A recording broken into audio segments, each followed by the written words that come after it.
What's going on, everybody? It's your boy City. What's up, C32 Crew? It's your boy Jay Green. What's going on, everybody? It's your boy Drew, and you're now tuned in to Cover 32.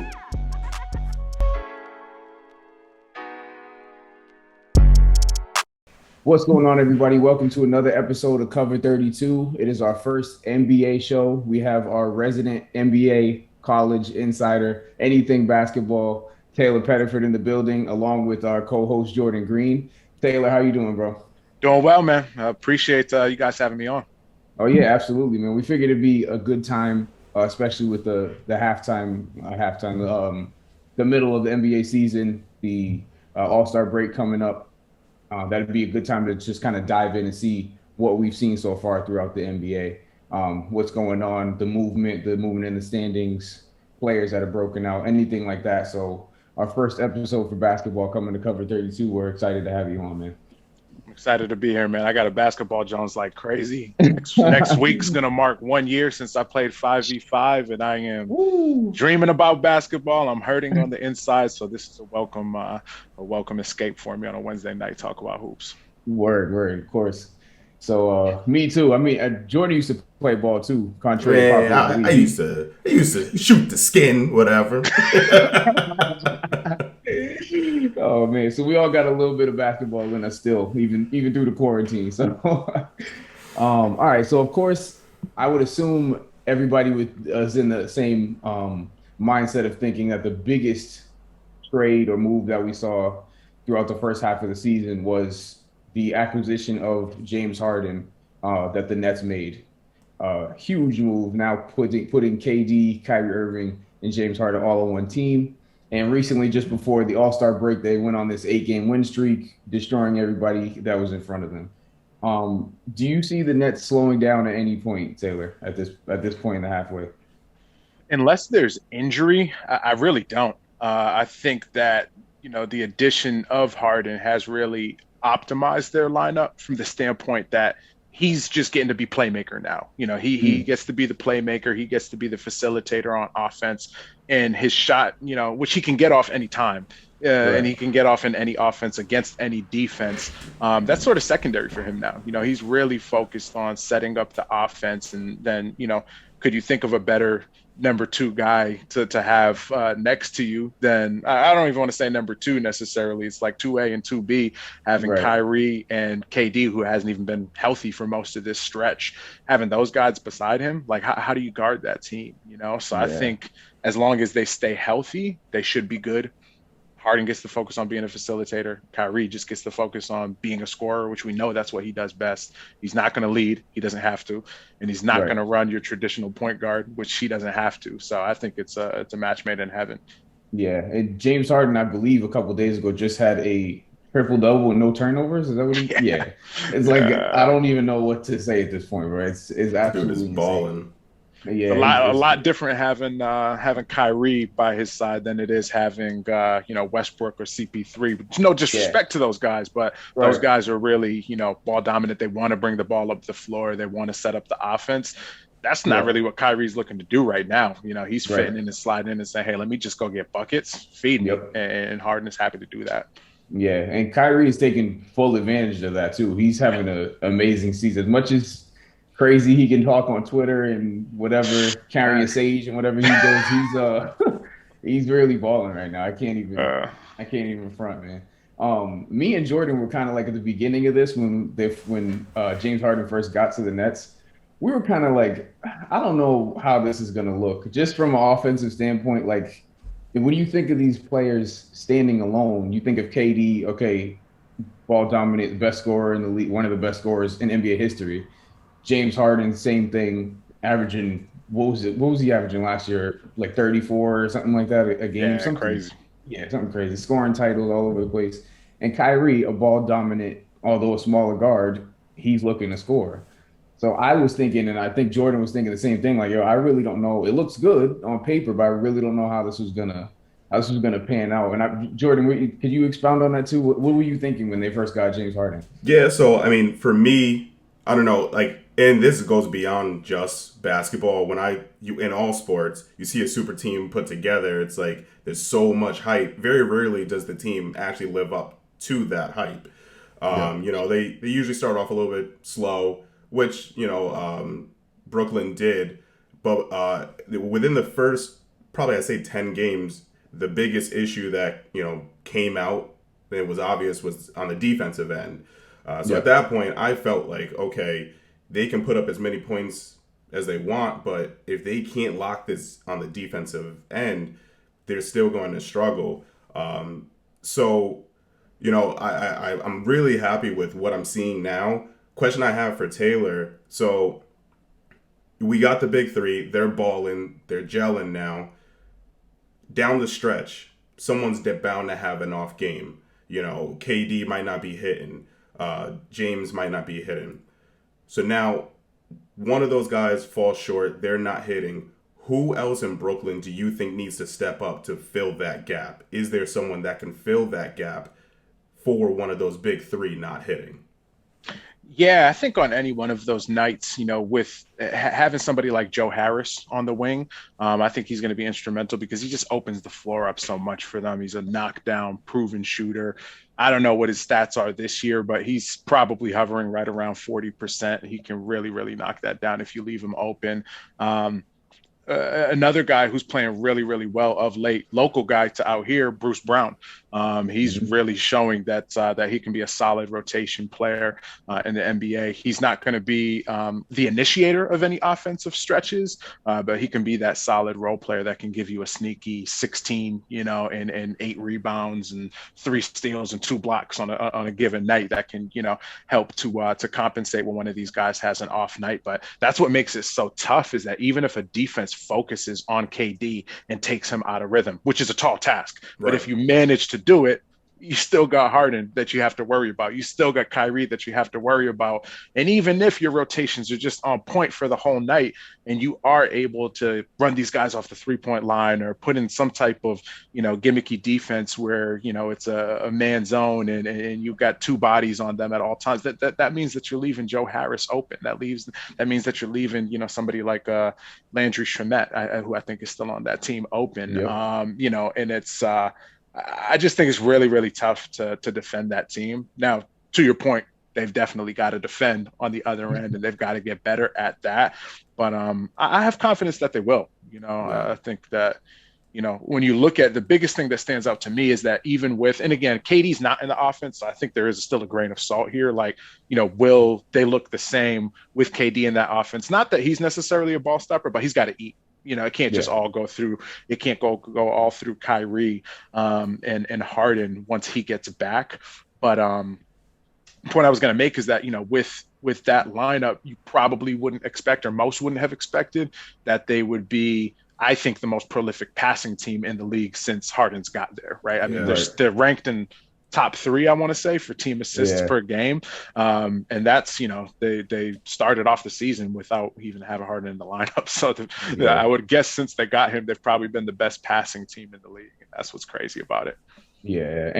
I think anytime, this is really just a testament to any time in basketball, when you put a big 3 together, especially that big, like regardless of the struggles they have midseason, eventually they're going to all gel and they're going to take it to at the very least the conference finals, but at least like the final, you know what I mean? Like we saw it with Boston, we saw it with Miami when they had their big 3, with Cleveland when LeBron, Kevin Love, and Kyrie. Like it's always going to work out if you have 3 horses like that. So especially in basketball, any other sport you can't really say that for, but basketball is definitely one of those. So we'll see how far they can get, man. Definitely, I really didn't expect that in the middle of the season like that for James Harden going to Nets, but.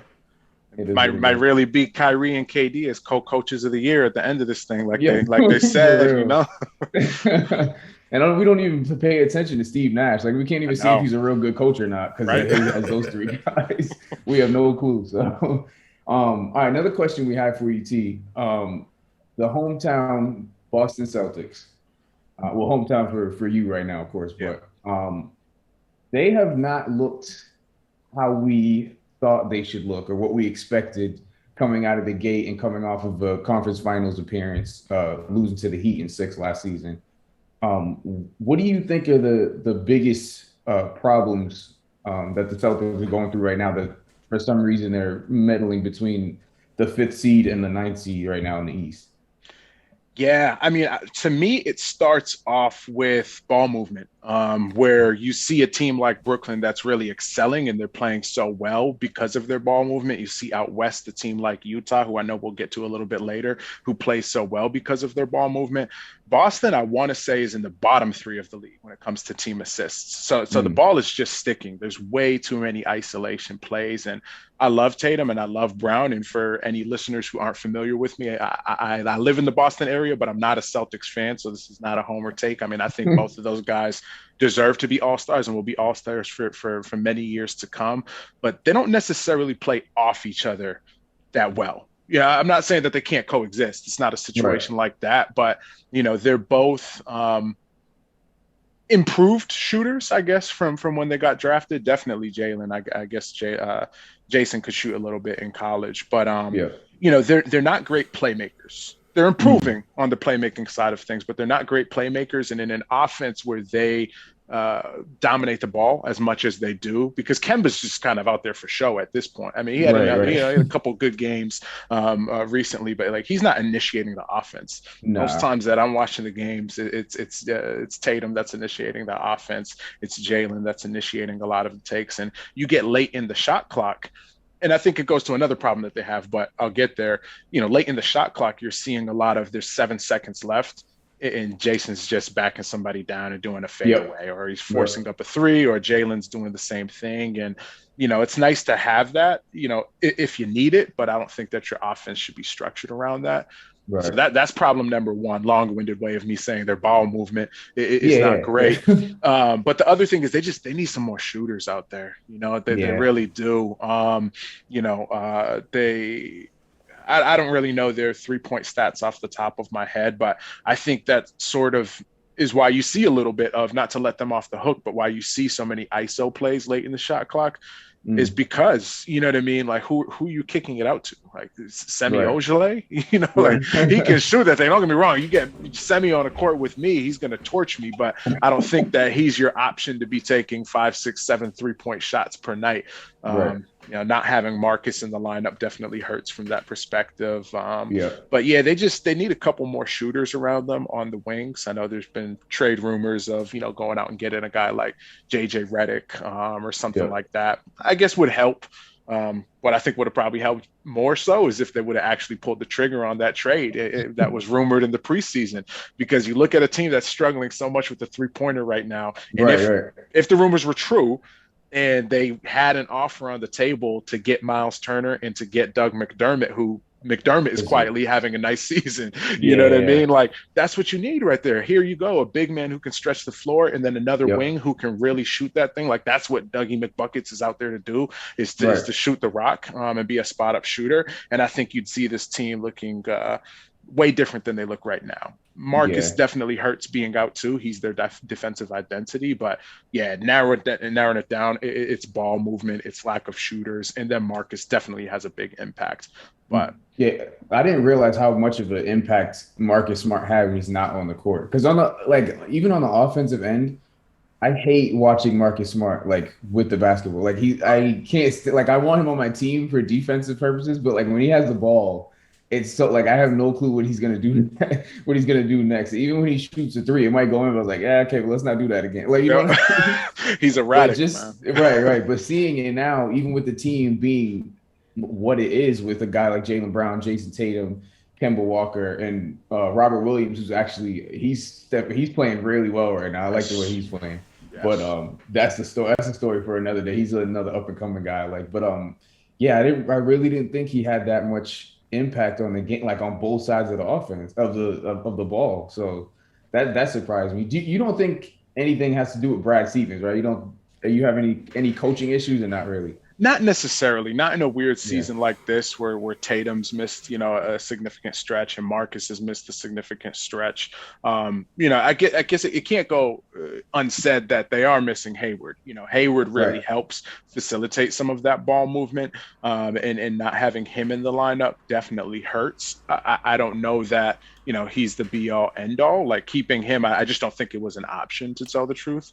Yeah. But yeah, I don't pin a lot of the blame on Stevens at this point. You know, if he's not able to get those lineups corrected and get that rotation where it needs to be by season's end, provided they stay healthy, then yeah, he's got to be culpable, and he is to a certain extent. But I don't put a ton of blame on him at this point.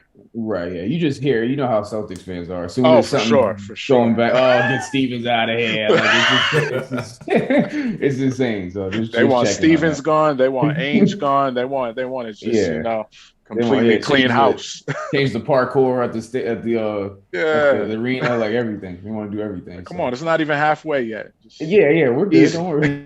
Don't panic. Don't panic.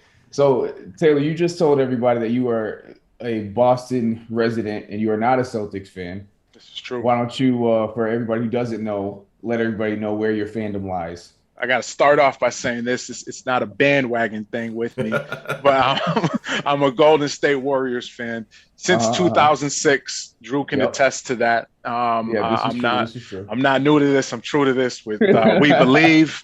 That's the team that I fell in love with Baron Davis and Steven Jackson and dude Andres Biedrins back in the day. So that was my squad when they were the 8 seed and they beat Dallas in round 1. So yeah, I'm a Warriors fan. I did hop on at the right time with them. Right ahead of the wave, right ahead of getting Clay and Steph and all them boys. But yeah, I'm a Warriors fan.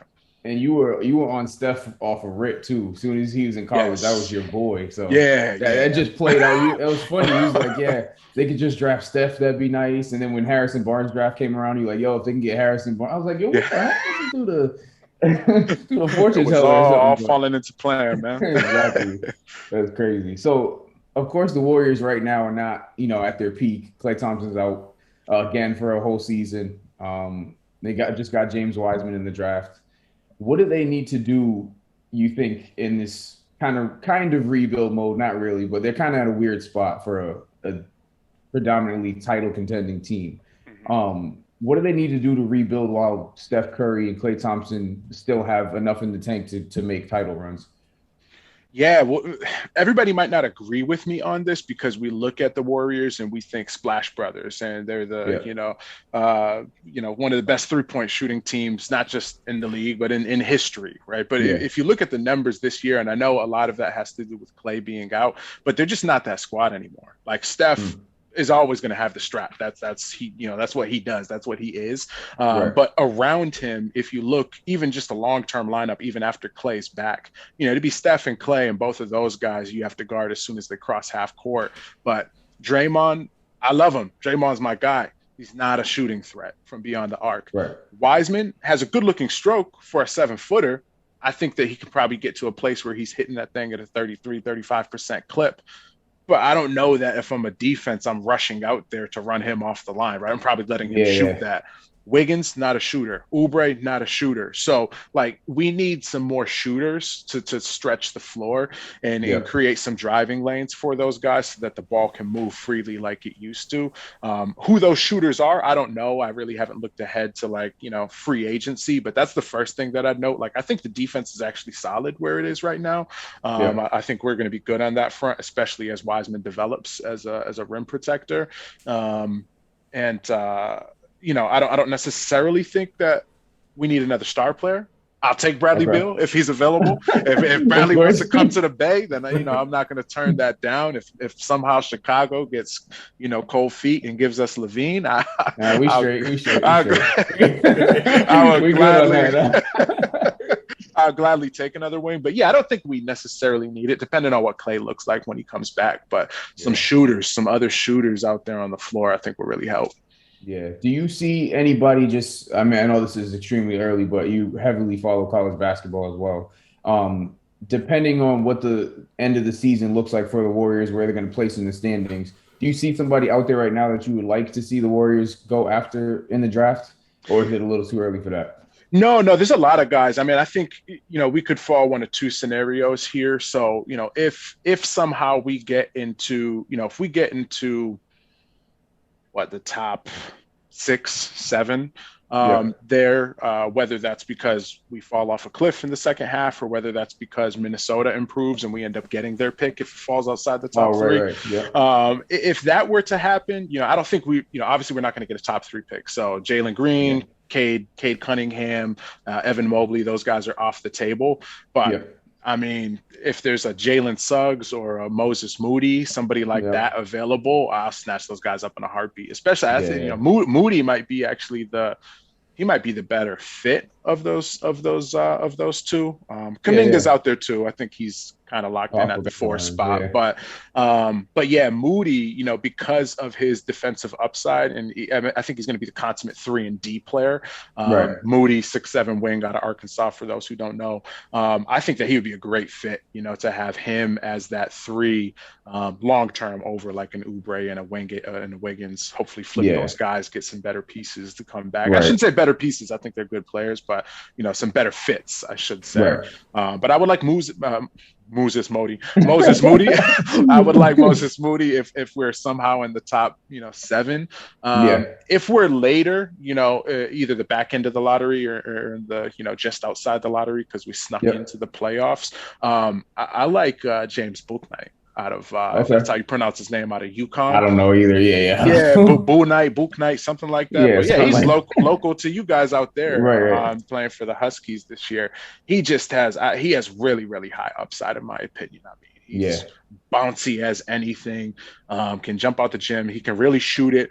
He's had some struggles staying healthy, so I guess that worries me. Yeah, he's a little injury prone. First time that we were going to see him play up at Hoop Hall at Springfield College out there. He had, I think he messed up his knee in warm-ups.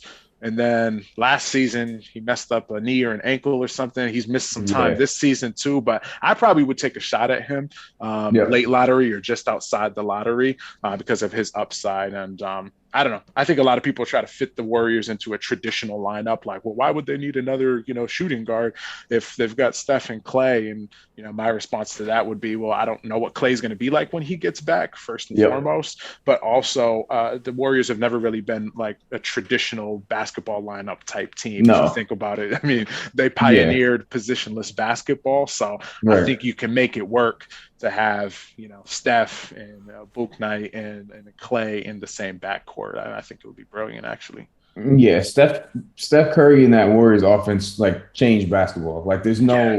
There's no actual formula to replicate it or a formula to tell what they're going to do next. They're just one of the most innovative organizations in the history of there's nothing you can't really track it. You just got to see what happens, and they always figure it out. So at the end of the day, Draymond's going to initiate the offense anyway. So exactly. Which is weird in itself. Exactly. Which is weird in itself is him initiating the offense, but it works. So can't even knock it. Another thing that we have seen, which is highly weird to myself, and I'm sure you guys too, the Utah Jazz have, I believe, as we speak, are tied for the best record in the league, or do have the best record in the league. Yeah, I think they got it. Yeah, I think they have it. Haven't even lost 10 games yet, I don't think. And they're first in the West. Didn't see this coming. Do you think the Jazz are for real in the Western Conference as a title contender? Do they sustain this number 1 seed right now? Yeah, so I'm glad you clarified it for what for real meant, as far as are they for real to win the regular season, championship, come out the West at number 1. I do think that they're for real to that criteria, because I mean, their ball movement, if you watch some of their games, they really look like your 2014 San Antonio Spurs, the way that they just nobody holds the ball longer than 3 seconds. That ball is just moving, all around. Even Donovan Mitchell, you know what I mean? He's not running a whole ton of ISO plays, and he's playing fantastic this season, but they're very un-ISO or anti-ISO, I guess you could say. And then they play really good defense too, and I think it's a testament to Quinn Snyder, right? Is their coach. I think he's probably one of the most underrated coaches in the league for what he's able to do with so little talent out there, right? I mean, Gobert Gobert's great. I think he's fantastic, but I mean, he's a 15 and 12 guy. That's like kind of his ceiling. Like he's not, out there. He's not Embiid. He's not Jokic on the offensive side of things. And then Donovan Mitchell he's a nice piece, but he's a 6'3" shooting guard. So like he doesn't have any major pieces like that out there. I don't even know if he has really a lottery pick that he's working with out of that out of that starting lineup, or at least not a high lottery pick. But he's making it work, and I think for the regular season they're going to continue. Come playoffs, I struggle seeing, like, Donovan has proven what he can do in the playoffs, but I also think that as an undersized shooting guard, I think he's somebody that you can have a game plan for. And so my question would be, once teams find a way to run doubles at him, or just make him uncomfortable on the offensive end, like, who do you go to for a bucket? Right. Because it's not Gobert. It's definitely not going to be. You're not giving the ball to him. Mike Conley, that's not his game. Royce O'Neal, nice piece, but he's a 3-and-D guy. So, Jordan Clarkson is doing it right now in the regular season. Yeah. Personally, I have no faith that he's going to do that in the playoff series. Like, that's I don't think that Jordan Clarkson's I don't think he's cut from that cloth personally. But we'll see. Yeah, we'll see. I don't think that either. I'm sure, Jordan, you feel the same way. Just that don't even sound right, saying the Utah Jazz even in the conference finals, that just sounds like, what are you talking about, bro? Like, come on. Like, it just doesn't sound right with the amount of teams in the West. Like, I guess my question would be, is there anything that they can do to bring them to that next level? To bring them to a level where they can compete for the title? Like you said, they're playing like the 2014 San Antonio Spurs. It's good ball movement. It's fundamental basketball. I almost said football. See, that's how you know I'm a football. But it's fundamental basketball. Is there anything that they can do to take them to that next level where they could compete with LA? They could compete, with some of these championship type teams. In my opinion, and Drew, you can disagree, but in my opinion, I don't know how they get there, being the small market that they are. A team like Utah, and that's why, not to go off track here, but that's sort of the bone that I had to pick with a lot of people that were upset that Gobert got paid as much as he did, because I'm like, this is Salt Lake City. Like, nobody's going there in the off season. Like, it's a great city. It's an up and coming city for tech entrepreneurs and for businesses that are looking to get out of Silicon Valley. But like, NBA players are not going to Salt Lake City out of choice. They're going there because they got drafted there, or they got traded there, or they're really not that good. Like, you know what I mean? You're just not getting a high level all-star to go pair with Mitchell. And I honestly do think that they're only one piece away from being able to contend for a championship, but I don't see a path to how they get there, because they're going to perform so well in the regular season that it's going to make their draft picks, I don't want to say untradeable, but that if you trade for one of their draft picks, it's going to be 27 through 30 of the first round, back end of the first round. And then, they're not signing a free agent.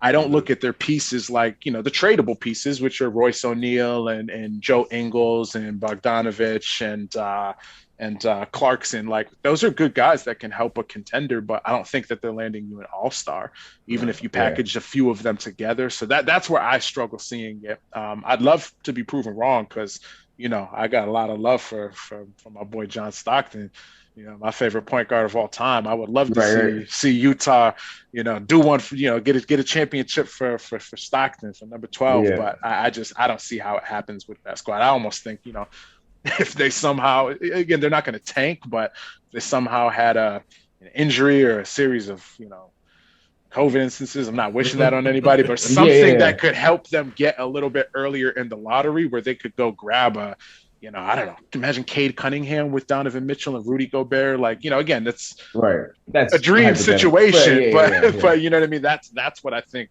that would be their best path, but it's just not going to happen because they're going to be too good in the regular season. Quinn Snyder's too good a coach. So I feel that, like you said, with the Spurs. Well, the Spurs is how they actually played the game, but another team that was like, this team reminds me of I think it was the 2018 Atlanta Hawks. I think they were like the number 1 seed in the East that year, and everybody was like, the Hawks, like, what the heck? But somehow they ended up being number one, and they lost in the playoffs, obviously. But I get those type of vibes from this Utah Jazz team. Like they're good. They'll blow everybody out in the regular season, but they're just not. They don't have the pieces to be sustainable in the playoffs, to beat the Clippers, to beat Denver, to beat LA. I mean Lakers. Like I don't think they're there. So yeah, wishful thinking could take your mind there, but I don't think so. So. Agreed. Yeah. So right now we have a couple of contenders for the MVP award, Taylor. And this is a different year because there's a lot of big guys that are in contention for MVP, which is nice to see. It's been for a real long run. We've seen guards and small forwards, and that's it who gets MVP. Now there's some power forward, center type players in contention for that. At the All-Star break, at the half, who do you have as your MVP midway through the season? Joel Embiid, the Cameroonian himself. I just think, the stats that he's putting up for the number one team out in the East, top 3 record in the league. And especially for, a team that underperformed so much last year, for him to come in and take the progressions that he has with his game. It seems like he's putting in consistent effort on both ends most nights, which is not something that you could say, in past seasons. And then his ball handling and fluidity. He's always been a really skilled big man. But did you see the James Harden step back that he hit the other week? Like, you're just not seeing dudes not only hit that tall, but that big. Like, he's a big dude moving the way that he does. And again, I know that all of that stuff is just sort of, superfluous, but yeah, Embiid, I think the stats back it up and his play backs it up. He does it on both ends. So he would get my vote if the season ended right now. Yeah. This is kind of a tough question, but who would be like second or third right now? Who would be your top 3 for MVP if you were like a voter or writer, whatever, who gets to pick Embiid, and then who are the next 2 guys? Begrudgingly LeBron. I'm not a huge LeBron fan. A lot of people know that about me. Again, I shouldn't even say that because Drew can attest. I've probably taken more from my game from LeBron than I have, most other superstars that I'm a fan of. Yeah, you know what I mean? Like, he's the reason I'm a good passer. But I would say LeBron's been having a fantastic season, especially considering, actually they've been sliding since AD's out. So I think that's why he's slid below Embiid. But yeah, he's been playing actually surprisingly good defense too, which is something he hasn't done for a few years consistently. So if he keeps that up into the second half, they get back into the 1 spot. Maybe Philadelphia, tempers off. I could see him sneaking up in there. So he's definitely in the mix, in my opinion. The other guy who, if I just had a vote for my favorite, to get at my personal favorite of these 3 would be Nikola Jokic. Now, I don't think that Denver's playing up to the caliber for him to realistically win it right now, but he's just having a monster season. They've fully given him the keys to that offense. And I think it's more so defensively why they're not playing as well as they are, but offensively they look so good. And he's, if he's not, he's almost averaging double-digit assists out of the center position. Like, he's phenomenal. I love Jokic. He's scoring a lot more than he did last year too. Not a huge jump numbers wise, but you can just tell like I think he's like finally comfortable with taking shots, backing down dudes, using his footwork. Like, funky it looks shots, all like so. Man. Yeah, exactly. He's getting a little brolic out there. He's like, all right, getting a little cocky. Like, all right, Joker, calm down. No. And I cringe sometimes. Seeing the shots. Like, he'll, it's like a fadeaway, goofy foot, rainbow type shot, but it goes in and he's confident in shooting them. So I'm sort of like, hey, go for it then, big fella. Right. Exactly. Now on the younger side, and Jordan, I'll let you take the floor with this. I know this is your guy too. It's a burning question. Yeah, go ahead. No, I'm a big Lamelo fan. I like him mainly because the balls surprised me. All the balls. Because I hated LeVar, man. I'm not going to lie to you, bro. Like, I couldn't listen to the guy. So I'm happy to see where they are, where they came from, and that he's making, his dream come true. But LaMelo really surprised me. Like Drew will tell you, I didn't keep up with his path as much as maybe the rest of you guys have. So it was really surprising to me. Is LaMelo for real in your opinion? 100%. He's the real deal. He's the real deal. I mean, you want me to elaborate? Oh yeah. I mean, LaMelo, I would say even right now as a rookie, LaMelo's a top 5 passer in the league. Like it's not even a question in my mind. The statistical output might not back that up, but just as far as like his passing expertise and his passing acumen, the type of passes that he can make, his IQ for where the defense is going to be when he makes a certain move, and his ability to deliver the pass. He's a wizard with the ball. And I was probably more so. I'm not going to say that I knew he would be a resounding success this early. I did have faith that he would be a really good player. If I had been in the Warriors front office on draft night, I would have said take LaMelo over Wiseman, 100%. And that's no knock to Wiseman, but I just believe that much in LaMelo. But I will say this, I was never so much concerned with his playmaking ability as I was with two things that I thought would take longer to come around: his shooting and his defense. Now his shooting's been pretty spot on this season. I think he's, shooting the ball at a very average clip, especially considering, that the major thing was like, well, what's his shot selection going to look like? Is he going to be wilding out there? Is he going to be throwing up these, junk shots that he was doing out in Lithuania and taking half-quarters? But he's taking good shots. He's making a good percentage of those shots. He's playing a lot more mature than I think people gave him credit for. And then defensively, again, he's not a great on-ball defender. I don't think he was ever projected to be that, but he does not give up on plays. And if you watch the games, that's what really stands out, is that, if you're on the opposing team, you get a rebound, that thing better be under your chin with your elbows out, because if you hold it anywhere away from your body, he's coming through and he's going to snatch that. Like after you come down with the rebound, he's done that on so many different occasions, chase down steals. And he's just a gamer. Like I think he's proven that he really does have a much higher, like people were questioning, does he care? And I think it's coming across loud and clear that he cares about the game. He does have a competitive motor, and the skills are following. So I'm a big LaMelo Ball fan. I'm probably a bigger Lonzo Ball fan. That's my guy. I was gonna say, I remember that. But I'm happy to see them both being successful this season. I know you slightly dabble in the trading card game. A little bit. Have you gotten your hands on any LaMelo Ball yet? I have not. No. So okay. I'm waiting for the. I say that too loud. My wife might be listening, but I'm waiting for the April drop for the Don Russ optics and and the prisms. Those are the ones I want to get my hands on. So I haven't splurged yet for a LaMelo. I gotta get one. So it'll probably end up being on eBay unless I can rip a good pack. But no LaMelos yet. I got 7 Lonzos though. Oh, do you? Yeah. got a collection of my boys up.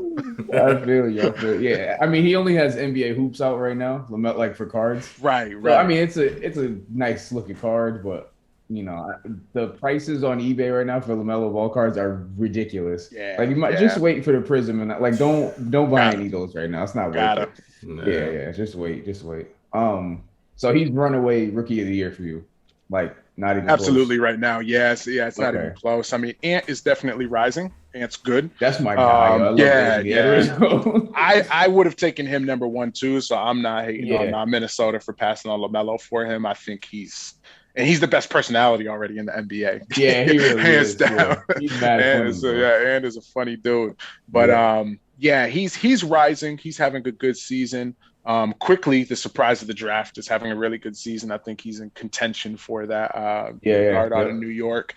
And then the other guy who I loved coming out of the draft, who's probably in contention right now too, is Tyrese Halliburton out in Sacramento. He's having you don't hear much about it because it's Sacramento and nobody cares about them.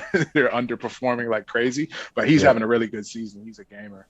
Yeah. So it's a lot of young guys. I mean, and this isn't even the draft that's loaded.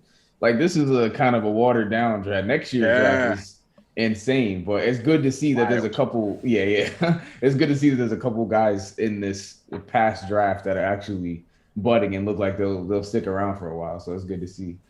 Um, so sticking back, going back to a little bit to the card game.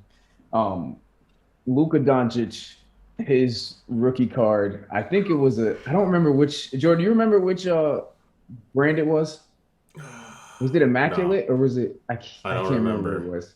But anyway, it was one of those like the real nice boxes that you get. They're like wood and it only comes with like one card, two cards, whatever. It had the NBA patch on it. Sold for what was it for? 4.6. 4.6 million dollars for one card. For one card. So I gotta go find my Luka card right now. Yeah, right? I got one of those things. You got an optic? I think it's either that or a prism. I got one of the two. I haven't gotten it graded. I got to get it graded. But... Yeah, still raw. Yeah. So give me a tenth of that, and I'll be happy. Yeah, seriously.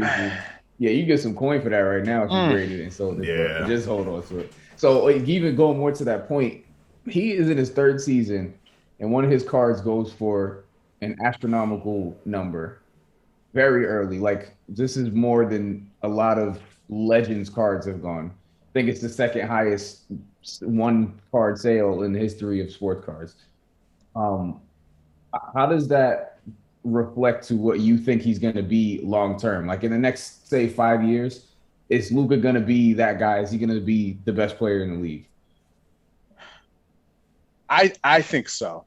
Okay. I think it's probably between him and Giannis. Okay. And I think that Luka's got a little bit higher ceiling at this point because Giannis has just shown. I don't know if that it's a reluctance. I have no doubts that he's working on it, but I'm not sure that he's ever going to develop that jump shot to take his game to the next level where it needs to be. And now that he's locked up long term in Milwaukee, I don't know that, I think if you take Giannis and put him in an offensive system like Golden State with some of those shooters around him, then I think you can unlock another level to Giannis. But I don't know that it's going to happen in Milwaukee with their current setup. So I will say Luka, I think that his offensive upside is just still undersold, to tell the truth. He's just got every single trick in the bag. His shooting. The percentage isn't great, I guess, but you can just see it when he shoots. Like he's a shooter, you know what I mean? He's going to be knocked down, and once he gets, a few more consistent pieces around him, I think those percentages will come up. So, he's okay. So going back to the card value, the guy that bought that card is buying that with the projection of that card continuing to gain value as time goes on. So, you know what I mean? Like, which is crazy to think about. You spending that thinking, okay, in 10, 15 years, it might even double that car. You know what I mean? So do you think that car, first of all, your opinion on that actual sale of that price, I guess, and do you think that that's like long-term, is Luka that type of player that he'll end up? Because that, for me, that price is, that guy is thinking that Luka Doncic is going to be a top 5 player. That's what his projection is based off of that price point. Do you feel the same way? Do you think he's going to end up in that all-time greats top 5, top 10 range? Top 10's possible. It's possible. I know a lot of particularly old heads would probably. Am I an old head? I don't know if I can say that. Nah, you I think a lot of them would feel like that's a blasphemous statement, but I do think that he could. He has the potential, skill-wise, to get there because of how multifaceted his game is. He's not just a scorer, like Harden. He's a really good playmaker, and he's not in an offense where it's going to be super Harden-esque, which I think is going to ultimately tarnish Harden's reputation because for so many years in Houston, it was just, the whole ISO game, 17 dribbles and then a shot. I don't think that Carlisle's going to let that happen in Dallas, but he'll definitely have to add some hardware to a couple MVPs, a couple championships, and it all sort of depends on what Cuban and team do with that roster. But he's he's a very, very unique offensive talent. To have that little athleticism. Like we look at a guy like Harden sometimes and we're like, he's not really that athletic. He's strong, but he's not fast. He's sort of quick, but not exceptionally quick. He can't jump super high, but like he's leaps and bounds more athletic than Luka. And Luka still gets buckets. So that tells me there's not really going to be a drop off with his game. As his athleticism declines, he's going to be just as good because he isn't relying on it right now. So he's going to be able to do it for a long time, in my opinion. Again, I don't have nearly that much money to justify like, hey, that's a worthwhile investment. Right. But hey, I mean, power to that guy, man. Yeah. And on the back end of this, do you think that Luka has enough pull in that market of the Dallas Mavericks to bring on superstars down the road? And I don't know, 2-3 years, enough free agent attraction? Is Dallas starting to be one of those destinations?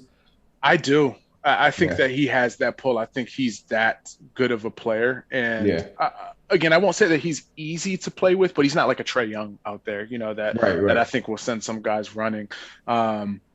I think that they're definitely going to be able to attract another superstar to come play alongside him. And Dallas is a pretty cool city. They've got a championship culture over there. Cuban, one of the cooler owners in the NBA. So he definitely makes that a more attractive landing spot. And then, I think any of the Texas teams, to tell the truth, are attractive because there's no state taxes.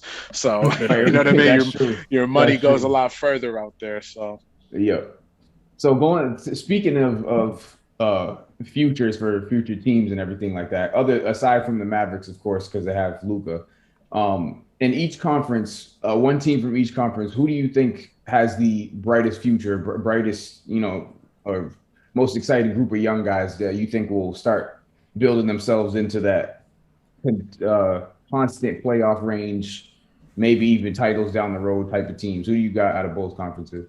Yeah, so teams that aren't really title contenders right now that could be for years to come. Exactly. Let me think on it because I was gonna say and I know it's a safe answer, but Denver out west just because Jokic and Murray. But I'll give another one out west, a team that I think is sneaky good, and probably just one piece away from contending in the near future is Memphis.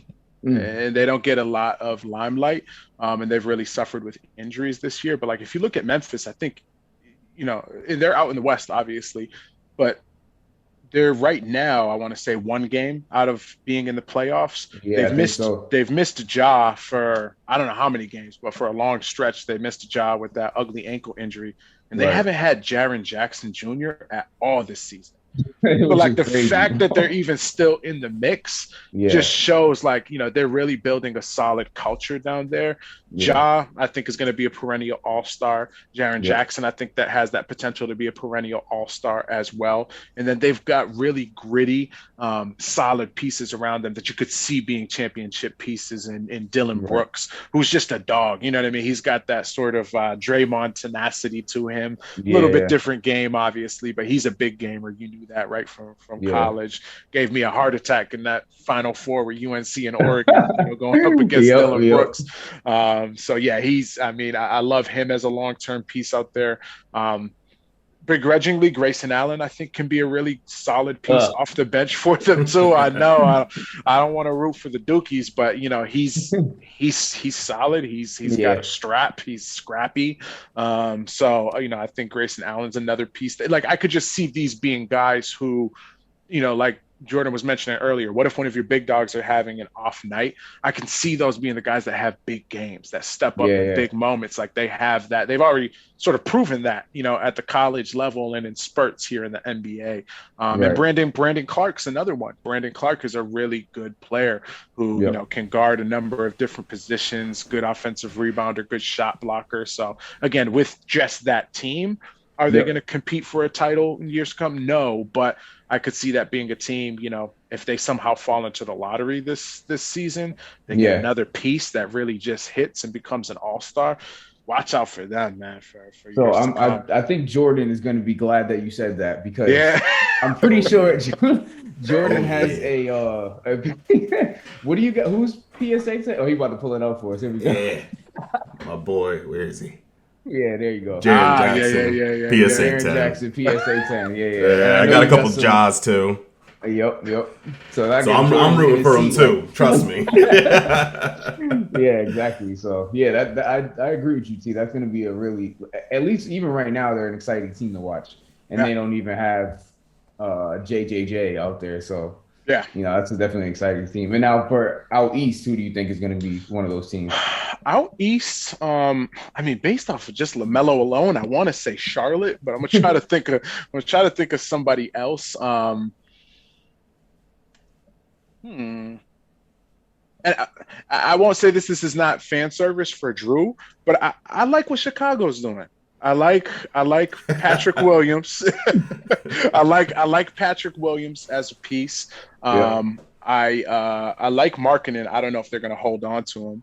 yeah, Obviously, Kobe White being a UNC guy, I think he's tailor made to be like your sixth man and yeah. be like a sixth man of the year type material Right, player though. right. Like I really think he can be that guy in years to come, like your Yeah, Lou Will that comes off the bench and just heats it up. You know what I mean? Can turn it yeah. on. Instant offense. Yeah, Yeah, exactly. So I do like what Chicago has going on there.